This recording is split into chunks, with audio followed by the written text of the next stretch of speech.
Preparation ఎలా నడుస్తుంది మన 2026 జూన్ అటెంప్ట్‌కి? ఇప్పుడు ప్రస్తుతం ఈ వీడియో దేని గురించంటే, డిసెంబర్ 2025 అటెంప్ట్ ఎస్ఎఫ్ఎం పేపర్ నేను రాసింది. సర్టిఫై కాపీ నేను తీసుకున్నాను. ఆర్‌టీఐ ద్వారా మనం అప్లై చేస్తే ఒక 1 వీక్ బ్యాకే వచ్చింది. సో, దాని గురించి ఒకసారి బ్రీఫ్‌గా చెప్తాను. లైక్ నేను ఎలా అటెంప్ట్ ఇచ్చాను, నా అసలు ఏమేమి ప్రిపేర్ అయ్యాను, టాపిక్స్ అయన్నీ. ఫస్ట్ నేను ఓన్లీ 5 క్వెషన్స్ నేర్చుకున్నా బిఫోర్ ఎగ్జామ్‌కి. ఆ 5 క్వెషన్స్ రాసిన. అండ్ ఆ 5 క్వెషన్స్ రాస్తే 61 వచ్చాయి. 20 మార్క్స్ ఎంసీక్యూలోనే నాకు 20 మార్క్స్ వచ్చాయి. 10 మార్క్స్ పోయినాయి. 5 ఎంసీక్యూస్ పోయినాయి. ఇంకా రిమైనింగ్ 41 మార్క్స్ వచ్చేసి మనకు డిస్క్రిప్టివ్ పార్ట్‌లో వచ్చినాయి. 5 క్వెషన్స్ నేను అటెంప్ట్ చేశాను. నేను మెయిన్ ఈ వీడియో చేయడానికి కారణం ఏంటంటే, నేను తెలిసి కూడా ఒక 3 మిస్టేక్స్ చేశాను. దానివల్ల అరౌండ్ 8-9 మార్క్స్ నేను పోగొట్టుకున్నాను. సో, అందుకని అట్లీస్ట్ మీకైనా ఈ వీడియో హెల్ప్ అవుతుందని చెప్పి వీడియో చేశాను. యాక్చువల్లీ గ్రూప్ 4 ప్రిపరేషన్‌లో కొంచెం బిజీ ఉన్నా. బట్ అట్లీస్ట్ ఎవరికైనా ఈ మిస్టేక్స్ వాళ్ళు చేయకుండా ఉంటే చాలని చెప్పి. సో, నేను సర్టిఫైడ్ కాపీ చూసిన తర్వాతనే వీడియో చేస్తాను. ఫస్ట్ ఎక్కడైతే నేను మిస్టేక్ చేశానో అది చూపిస్తాను. అండ్ నేను ఆర్‌టీఐ ద్వారా అప్లై చేశాను. సో, ఫ్రీ ఆఫ్ కాస్టే వచ్చింది. నెక్స్ట్ వచ్చేసి అండ్ ఫస్ట్ ఎంసీక్యూ మీరు గమనిస్తే మనకు previous question as it is వచ్చేసింది అదే. 2-3 ఇయర్స్ బ్యాక్ ఏదైతే ఉందో అది వచ్చింది. సో, అందుకని ప్రీవియస్ ఇయర్ ఎంసీక్యూస్ పక్కన నేర్చుకోండి. అండ్ రవి సార్ ఎవ్రీ అటెంప్ట్‌కి సూపర్ 50, స్మార్ట్ 50 ప్లస్ ఇది కూడా ఎంసీక్యూస్ కూడా రిలీజ్ చేస్తారు. ఆల్రెడీ జూన్ 26 రిలీజ్ చేశారు. అవి ఫస్ట్ పర్ఫెక్ట్‌గా నేర్చుకోండి. అండ్ మన ఐసీఎంఆర్ మెటీరియల్ ఐసీఎంఆర్ వెబ్సైట్లో కూడా మనకు క్వశ్చన్ బ్యాంక్ ఉంటుంది, ఎంసీక్యూ బ్యాంక్, అది కూడా ప్రిపేర్ అవ్వండి పక్కా. ఫస్ట్ క్వశ్చన్ వచ్చేసి మనకు నేను బాండ్ డ్యూరేషన్ ఇది వచ్చింది. దీంట్లో మనకు 7/7 వచ్చింది. డిస్క్లైమర్ ఏంటంటే రైటింగ్ బాగుండదు, అది నాకు కూడా తెలుసు.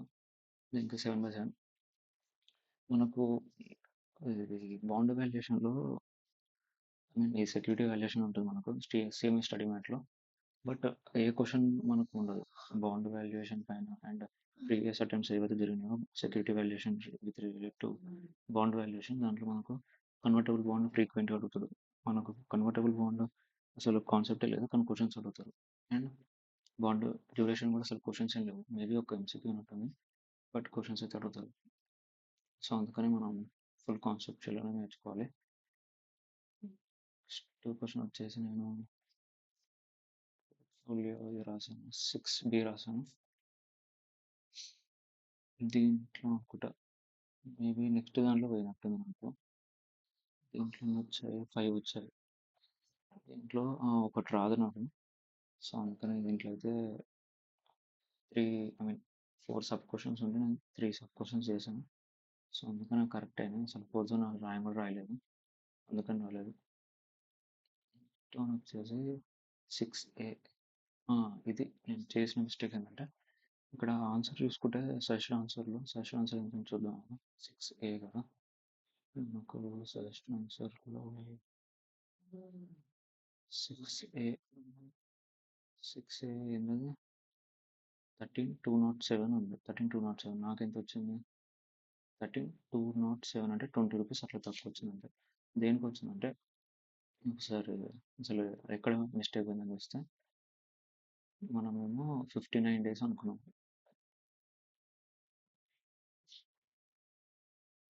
59 డేస్ వేసుకొని చేస్తే అక్కడ మన క్వశ్చన్లో గివెన్ కొన్ని ఈ వాల్యూస్ ఇచ్చాడు. క్వశ్చన్ వాళ్ళే గివెన్ ఈ వాల్యూస్ కొన్ని ఇస్తే దాంట్లో నాకు మ్యాచ్ అవ్వలేదు.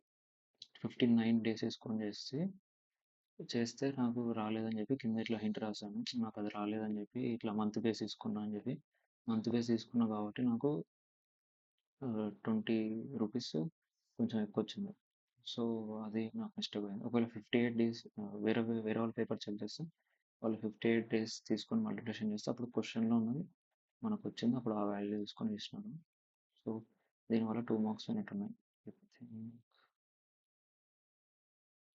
దీనివల్ల 2 మార్క్స్ పోయినాయి. చిన్న క్వెషనే. అట్లా అయిపోయింది అది. మొత్తం 61 కదా! ఇప్పుడు 2 మార్క్స్ దీంట్లో పోయినాయి. సో, 63 రావాలి యాజ్ ఆఫ్ నౌ. ఇంకో నెక్స్ట్ 5 రాసాను. దీంట్లో 4 మార్క్స్ వచ్చాయా? దీంట్లో ఏదో ఆల్ఫా అడ్జస్టెడ్ ఏదో కనుక్కోమంటాడు అనుకుంటా. అది నాకు రాలేదని చేయలేదు. అదే మనకి సజెషన్ అసలు 5 నాకు ఇది సెకండ్ వన్ రాలేదు కాబట్టి చేయలేదు. దానివల్ల మనోడు ఎంత తీశారు? 4 అంటే ఇంకా 3 మార్క్స్ ఇస్తారు. ఓకే, అది నాకు రాదు. Next 5B. ఇది దీంట్లో ఎన్ని మార్క్స్ లూజ్ అయినాయి? ఇక్కడ కూడా 2 మార్క్స్ అనుకుంటా. ఇక్కడ మరీ 3 మార్క్స్. ఇక్కడ నేను చేసిన మిస్టేక్ ఏంటంటే RM 14 తీసుకున్నా, కానీ తీసుకోవాల్సింది RM కాదు, RP పోర్ట్ఫోలియో రిటర్న్ తీసుకోవాలి. మనమేమో హడావుడిలో వచ్చిందే తెలిసిందే, బట్ నేను ఈ డిఫరెన్షియేషన్ ప్రాక్టీస్ చేసేటప్పుడు కూడా రాసుకున్నాను. ఏంటి, ఒకవేళ ర్యాంక్స్ ఇలా ఇచ్చినప్పుడు మనము పోర్ట్ఫోలియో రిటర్న్ తీసుకోవద్దు. సారీ, ఏంటది, ఈచ్ మ్యూచువల్ ఫండ్ తీసుకోవాలి, మార్కెట్ రిటర్న్ తీసుకోకూడదు అని చెప్పి అప్పుడు రాసుకున్న సైడ్ పాయింట్. నేను ప్రిపరేషన్లో. బట్ ఎగ్జామ్లో అసలు ఇది కూడా చాలా బ్లండర్ మిస్టేక్. తెలిసి 3 మార్క్స్ పోగొట్టుకున్నా. మొత్తం అంతా డీటెయిల్ రాసినా కూడా, బట్ దానివల్ల మార్క్స్ ఉంది. బట్ దీంట్లో అయితే ఒకటి కరెక్ట్ అయింది. సెకండ్ వన్ దీనికి అవసరం లేదు కాబట్టి కరెక్ట్ అయింది. ఈ సైడ్ పాయింట్స్ వల్ల జెన్సన్ సర్ఫర్ అసలు మనకు అది రిటర్న్ ఆఫ్ పోర్ట్ఫోలియో ఉండదు కాబట్టి, ఆర్పి ఉండదు, మనం తీసుకోం కాబట్టి అది కరెక్ట్ అయింది. లేదా ఇది కూడా సమయం అవుతుంది. సో దీనివల్ల 3 మార్క్స్. అక్కడ 62 63 + 3 66 మార్క్స్ ఇది వరకు కదా. ఇంకా ఉన్నాయి మనకు. క్యాలిక్యులేషన్ ఆఫ్ ఎక్స్పెక్టెడ్ రిటర్న్ ఇంకా మిస్టేక్ చేస్తే చాలా నవ్వుతారు. నేను చెప్తున్నా. Calculation of expected return 3A. ఇదే వచ్చేసింది. వీడి వరకు కరెక్టే ఉంది, ఈ వరకు కరెక్టే ఉంది, ఇది ఒక్కటి రాంగ్. ఎందుకు రాంగ్ అంటే ఇక్కడ మనము ఈ యావరేజ్ చేసింది కరెక్టే, 9 lakhs వచ్చింది కరెక్టే. ఇక్కడ 5,60,000 అనేది 1,60,000, 2,20,000 + 1,80,000 = 5,60,000. నేను ఇక్కడ కింద ఏం రాసిన 5 lakhs, అదంతా యావరేజ్ చేయాలని చెప్పి ఇట్లా రాసింది కరెక్టే ఫార్ములా బేస్. బట్ 5,60,000 / 3 చేస్తే అప్పుడు మనకు యావరేజ్ వస్తుంది. అప్పుడు ఏ హడావుడిలో ఉన్నా తెలియదు ఎగ్జామ్లో అయిపోయింది. ఇది కూడా నియర్లీ 2 మార్క్స్ అయినాయి. అక్కడ ఒక 66 + 2 మార్క్స్ 66, 78, 68 మార్క్స్ ఈ వరకు వస్తుండే. ఇది వస్తే గన్ షాట్ వస్తుండే, బికాజ్ వాడు కట్ చేయడానికి కూడా ఏమి ఉండవు, డైరెక్ట్ సజెషన్స్లో చూసుకొని వెళ్ళేసేస్తారు. సో ఇది చాలా ఇప్పుడు నేనే షాక్ అయినా. అండ్ ఇంకోటి మన SFM, DT ఇలాంటి సబ్జెక్ట్స్ ఏంటంటే మనం ఎగ్జామ్ ఎంత స్పీడ్గా రాసినా విత్ ఇన్ టైంలో 10 క్వశ్చన్స్ ఫుల్గా అటెంప్ట్ చేయడం అంటే అది చాలా ప్రాక్టీస్ ఉండాలి. అండ్ విత్ MCQ కూడా మనం అన్నీ రాయాలి కాబట్టి చాలా ప్రాక్టీస్ ఉంటేనే అవుతుంది. ప్రాక్టీస్ ఉండాలి, at the same time concept clarity ఉండాలి. లేకపోతే చాలా నేను ఫస్ట్ పేపర్ లా రాశాను కదా, ఆ లా పేపర్ మొత్తం కేసెస్ వచ్చినాయని చెప్పి ఎవరు రాయలేదు. నెక్స్ట్ ఎవరు పాస్ అవుతారో ఫెయిల్ అవుతారో అని చెప్పి మా క్లాస్లో ఒక 10 మంది వరకు రాలేదు. 10 మెంబర్స్, 8 to 10 మెంబర్స్ అబ్సెంట్ అయ్యారు. దాని తర్వాత SFM పేపర్ కొంచెం లూజ్గా, కొంచెం రాసే విధంగా ఉంది, ఒక పాస్ అయ్యేటట్టే ఉందని చెప్పి అప్పుడు మళ్ళీ నెక్స్ట్ థర్డ్ ఎగ్జామ్ అప్పుడు వచ్చినారు. అది ఏదన్నా ఒక్కరిద్దరు వచ్చినట్టు పేపర్ అట్లా కొంచెం ఈజీ వస్తుందేమో. బట్ అటెంప్ట్ అయితే వాళ్ళకి పోయినట్టే. ఎవరైతే ఒక్క పేపర్ ఏదైనా మిస్ అయితే. నెక్స్ట్ 4B మ్యూచువల్ ఫండ్, ఇది కరెక్టే రాశాను. 4 మార్క్స్ ఓన్లీ స్టెప్ వైజ్. ఇది 4 మార్క్స్, ఇది ఓకే నేనే రాయలేదు. 3 మార్క్స్ ఇక్కడ పోయినాయి. నెక్స్ట్ ఇక్కడ లాస్ట్ వన్ ఏంటంటే థియరీ. నేను థియరీ మొత్తం కొంచెం సైడ్ పాయింట్స్ నేర్చుకుని పోయాను కాబట్టి సైడ్ పాయింట్స్ ఇవే ఉన్నాయి. సజెషన్స్లో చూసుకుంటే నేను ICMA టెక్స్ట్ బుక్ టర్మినాలజీ వాడతాను కాబట్టి మనకు సమ్‌హౌ నియర్ కొంచెం ఇవే ఉన్నాయి. బట్ మనోళ్ళు ఎందుకు మార్క్స్ వేయలేదో తెలీదు. ఇక్కడ మనకు 2 మార్క్స్ అండ్ నెక్స్ట్ నేను రాసింది 2 రాసాను థియరీ. ఇక్కడ 2, ఇక్కడ 2. ఒకటి 5 మార్క్స్, ఒకటి 4 మార్క్స్‌లో నాకు ఔట్ ఆఫ్ 9లో 4 మార్క్సే వచ్చింది. అట్‌లీస్ట్ దీనికి మనకు సైడ్ పాయింట్స్ ఒకవేళ ఓన్‌గా రాసుకున్నా అన్నా అప్పుడు ఇవ్వకపోవచ్చు కదా! మాక్సిమం మన మెటీరియల్‌లో ఉన్నది రాసా కాబట్టి అక్కడ ఒక మార్క్ ఎక్స్‌పెక్ట్ జేయొచ్చు. దీంట్లో ఒకటి, దీంట్లో ఒక మార్క్ మనం ఈజీగా ఎక్స్‌పెక్ట్ జేయొచ్చు. సో, హ్మ్. మనకు ఒక 2 మార్క్స్, 2 మార్క్స్, 3 మార్క్స్, ఇక్కడ 2 మార్క్స్ ఏసుకున్నా. 6, 7, 8, 9 మార్క్స్ వరకు నాకు ఈజీగా వస్తుండే అసలు నేను ఇంకా ఎక్కువ కష్టపడకుండానే రాసిన దాంట్లోనే ఈజీగా వస్తుండే. అండ్ లాస్ట్ ఏంటంటే రైటింగ్ బాలేదు లాస్ట్ క్వెషన్స్. ఎందుకంటే ఇది రాసింది లాస్ట్ 10 మినిట్స్ ఉన్నప్పుడు రాసిన నేను. ఈ లాస్ట్ 2 క్వెషన్స్ 10 మినిట్స్ ఉన్నప్పుడు రాసిన. నేను మధ్యలో ఎక్కడ ఆగలేదు. ఫస్ట్ ఎప్పుడైతే పేపర్ 15 మినిట్స్ బ్యాక్ ఇస్తారు కదా! అప్పటి నుంచి ఇచ్చిన తర్వాత ఫస్ట్ 15 మినిట్స్ ఏవైతే ఎంసీక్యూస్ వస్తాయో ఆ ఎంసీక్యూస్ అన్ని రాసి అండ్ నేను మొత్తం స్టార్ట్ చేసేసిన. ఒక్క 5 మినిట్స్ కూడా ఏం అడగలేదు ఎవరిని.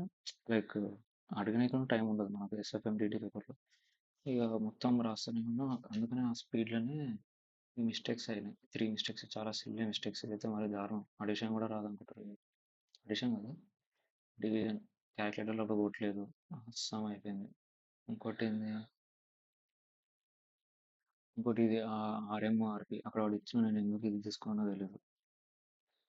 ఇంకోటేంది ఇంకోటి 58 డేస్ తీసుకోవాలి. అంటే నేను ఆ రోజు కూడా ఇంక్లూడ్ చేశా. అది జనవరి ఐ థింక్. జనవరి, ఫిబ్రవరి ఉంటది కాబట్టి జనవరి టు ఫిబ్రవరి ఉంటది కాబట్టి నేను జనవరి ఫస్ట్ కూడా ఇంక్లూడ్ చేశా. జనవరి ఫస్ట్ ఇంక్లూడ్ చేయకూడదని సర్టిఫైడ్ కాపీ చూసాకే తెలిసింది. ఉంది ఫ్రెండ్స్ అసలు యాక్చువల్లీ గ్రూప్ 4 ప్రిపరేషన్‌లో కొంచెం బిజీ ఉన్నా కాబట్టి అసలు వీడియో చేయనేమో అనుకున్నా. బట్ ఇది చూసాక నేనే షాక్ అయిపోయాను. అట్‌లీస్ట్ వేరే వాళ్ళకైనా యూజ్ అవుతదని. ఎస్ఎఫ్ఎం పేపరు ఈసారి కొంచెం టఫే వస్తదని ఎక్స్‌పెక్ట్ చేసి వెళ్ళండి. ఎందుకంటే కంపేర్ టు 2025 2025 జూన్‌ది మనకు డిసెంబర్‌లో కొంచెం ఈజీ అందరం మెజారిటీగా రాయగలిగారు కాబట్టి కొంచెం ఎస్ఎఫ్ఎం అండ్ మీరు ఇంకో వన్ థింగ్ ఒక సజెషన్ ఏమిస్తా అంటే థియరీ అయితే వదలకండి. బికాజ్ థియరీ మీరు సెక్యూరిటైజేషన్ మహా 10 పేజీలు ఉంటుంది. 5 పేజెసే ఉంటుంది.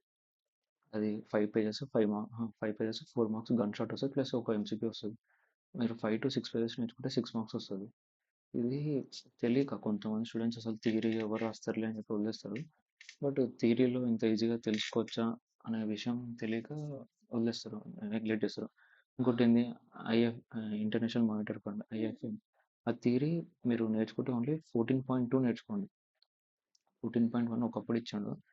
14.1 నుంచి స్టార్టింగ్ ఇప్పుడు 2022 సిలబస్ అయినప్పుడు నేను పేపర్ అనాలిసిస్ చేస్తాను కాబట్టి నాకు అర్థమైంది ట్రెండ్. 14.2 నుంచే లాస్ట్ 3 to 4 అటెంప్ట్స్ నుంచి ఇస్తుండ్రు. సో మీరు అండ్ ఇంకోటి మోర్ ఓవర్ ఏంది టెక్స్ట్ బుక్ మెటీరియల్ చేంజ్ అయింది థియరీకి. ఇది ఎంతమంది తెలుసో తెలియదో నాకు తెలియదు. ఏది లాస్ట్ 1 year బ్యాక్ అటెంప్ట్‌కి 14.1 మొత్తం 13 to 14 పేజెస్ ఉన్న థియరీని ఇప్పుడు చూసుకొని కావాలంటే వాడు 4 పేజెసే ఇచ్చిండు. అంటే రిమైనింగ్ ఏదైతే ఉంటాయో అన్నీ తీసేసిండు. సో అందుకనే 14.2 నుంచి మనకు థియరీ ఇస్తుండు. 14.2 ఎన్ని పేజెస్ ఉంటుంది మహా అంటే ఒక 7 ఆర్ 10 పేజెస్ ఉంటుంది. ఆ 10 పేజెస్ నేర్చుకుంటే మనకి ఈజీగా ఒక 5 మార్క్స్. అక్కడ 10 ఇక్కడ 6 16 పేజెస్ పర్ఫెక్ట్‌గా నేర్చుకుంటే లైక్ సైడ్ పాయింట్స్ అండ్ దాంట్లో ఉన్న టర్మినాలజీ మనకు మెయిన్‌గా ఏందంటే ఆన్సర్ రాస్తే కదా టర్మినాలజీ రాయాలి. అప్పుడు అదే నేను రాసిన ఎందుకు రాలేదంటే ఓకే. Okay friends. బట్ మీరు నా పేపర్ ఇలా అయిందని చెప్పి అందరిది అలానే అవ్వదు కదా! సో అందుకని సరైతే ట్రై చేయండి. అదొక 16 మార్క్స్ ఉంటది. అండ్ ఒక మన ఛానెల్ ఉంది కాబట్టి దాంట్లో కొన్ని క్వెషన్స్ అయితే నేను చెప్తా. ఒక 1 వీక్ ఆర్ 1 బిఫోర్ ఎగ్జామినేషన్ లోపట్నే ఓడియమ్మ ఛార్జింగ్ పెట్టి. బిఫోర్ ఎగ్జామినేషన్ లోపట్నే కొన్ని క్వెషన్స్ నేను థియరీ క్వెషన్స్ కొన్ని చెప్తా. అవి ప్రిపేర్ అయిపోండి. ఈజీగా మీకు ఎస్ఎఫ్ఎంలో థియరీ వరకు బాగా వస్తాయి. అండ్ క్వెషన్స్ కాన్సెప్చువల్ క్లారిటీ ఉంటేనే పేపర్ అయితే క్లియర్‌గా అవుతది. And main A category topics వచ్చేసి మనం 3A 3, 4, 5, 6 ఎయిట్ మొత్తం థియరీ మనకు. ఇంకోటేంది 3, 3 వచ్చేసి మనకు ఈఆర్‌పి ప్లస్ షేర్ వాల్యుయేషన్. ఈ ఆన్సర్ గూడా వచ్చు. యాక్చువల్లీ ఇందాక చెప్పలేదు. అది డిస్కౌంటింగ్ మోడల్ ఉంటది. 2 వే డిస్కౌంటింగ్ ఏదో మోడల్ ఉంటది. అదొచ్చు. బట్ ఆ టైంలో క్వెషన్ చదివినప్పుడు అసలు ఏం చేస్తున్నావు అని చెప్పి చూద్దాం ఎలాగో 15 మినిట్స్ అయింది కదా. అది లాస్ట్ 2.5 వచ్చినాయి. యాక్చువల్ అది వచ్చు క్వెషన్. బట్ మనం అది రాయలేకపోయాం. ఆ టైంలో రాయలేకపోయినాం. Exam stress main. ఇక్కడ నేను రాసినంత వరకు అయితే కరెక్టే. నేను డిస్కౌంట్ అన్ని యాడ్ చేసి ఇంకా నేను చేసి ఉంటే కొంచెం దీని ఎక్కువ. అండ్ వన్ మోర్ థింగ్, నేను ఎగ్జామ్ రాసేటప్పుడు ఈ ఐ మీన్ టైం లిమిట్ పెట్టుకోండి. ఈచ్ క్వశ్చన్కి విత్ ఇన్ 12 to 30 మినిట్స్లో అవ్వాలంతే. అది ఏ క్వశ్చన్ అయినా, డెరివేటివ్స్ అయినా పోర్ట్ఫోలియో అయినా విత్ ఇన్ 30 మినిట్స్లో అవ్వకపోతే అది వదిలేసి స్టెప్ వైజ్ అని వస్తుంది. అది వదిలేసి నెక్స్ట్ క్వశ్చన్ అంటే at the end of the day నువ్వు 100 మార్క్స్ అటెంప్ట్ చేస్తే ఎగ్జామ్షన్ అయితే వస్తుంది. అండ్ ప్రొవైడెడ్ దట్ నువ్వు స్టెప్ వైజ్ అయినా రాయాలి. అండ్ ఇది 4A వచ్చేసి బాండ్ వాల్యుయేషన్, 4B వచ్చేసి అండ్ మేబీ లాస్ట్ టైం అయితే ఎస్ఎఫ్ఎం ఒకటి. అది మనం ఇంకోటి విచిత్రం ఏంటంటే 2025లో ఎస్ఎఫ్ఎం పేపర్ అయితే చేంజ్ చేయలేదు. బట్ రిమైనింగ్ కొన్ని పేపర్స్ అయితే చేంజ్ చేసిండు. ఐ మీన్ ఒక 30 to 10 అనాలిసిస్ వేరేది ఇచ్చాడు. ఎవ్రీ టైం అదే ఇవ్వకుండా లైక్ లాలో అయినా కాస్టింగ్ అయితే మరి ఇవ్వరు. ఏంటంటే నెట్వర్క్ అనాలిసిస్ ఇవ్వలేదు. ఇంకోటి ఏంది అది ఏబీసీ కూడా ఇవ్వలేదు. ఆ 2 క్వశ్చన్స్ ఈసారి పక్కా వస్తాయి. And network analysis question paper చూసిన తర్వాత మేము అందరిని కనుక్కున్నాం. మేడం అడగాలనిపించింది. అరే మేడం ఒక క్వశ్చన్ మళ్ళీ ఇంకో అడిషనల్ పేపర్ ఇవ్వలేదు, మర్చిపోయిందేమో అని. తర్వాత 2 times చెక్ చేసుకుంటే అర్థమైంది ఆ క్వశ్చన్ మిస్, ఐ మీన్ వాళ్ళు ఇవ్వలేదని. ఇంకోటి ఏంది 5B portfolio derivatives and theory. వాళ్ళు SFM preparation, I mean regular classes అయిపోయినాయి. ఎలా స్టార్ట్ చేయాలనుకుంటే ఫస్ట్ పోర్ట్ఫోలియో డెరివేటివ్స్ ఈ రెండు అయిపోతే మనకు 40 వరకు ఈజీగా వస్తాయి. మినిమం 40 వస్తాయి. ఇంకోటి ఏంది మనకు అదైపోతే మ్యూచువల్ ఫండ్స్ చేసుకుంటే కొంచెం ఇంటర్రిలేటెడ్ టాపిక్స్ ఉంటాయి కాబట్టి మనకు ఇంకో క్వశ్చన్ అయిపోతుంది. దాని తర్వాత సెక్యూరిటీ వాల్యుయేషన్ చేయాలి. దాని తర్వాత 3A ఈ ఈ- ఏది మనకు అడ్వాన్స్ క్యాపిటల్ బడ్జెటింగ్. అది అయిపోతే అస్సలు అయిపోయింది. ఇంకా మనకు థియరీకి ఒక ఇది లాస్ట్ చూసుకుంటే సరిపోతుంది. నేను ఆల్రెడీ ఒకటి రాయలేదు. ఏది 8A అంటే చాలా టాపిక్స్ ఉంటుంది కాబట్టి నేను చెప్పలేదు, అసలు ప్రిపేర్ అవ్వలేదు. జస్ట్ ప్రీవియస్ క్వశ్చన్స్ నేను చదువుకొని వెళ్ళాను, కానీ ప్రీవియస్ క్వశ్చన్స్ ఇవ్వలేదు. కొత్త టాపిక్ ఇచ్చినాడు, అందుకని అది రాయలేదు. బట్ దాని ఫుల్ ఫామ్ తెలుసు. ఇక ఇంకోటి నాకు ఎంతవరకు అయితే తెలుసో అంతవరకే రాస్తుంది. ఇంకొంచెం ఐ మీన్ ఓన్గా థియరీలో రాసి ఇంప్రెషన్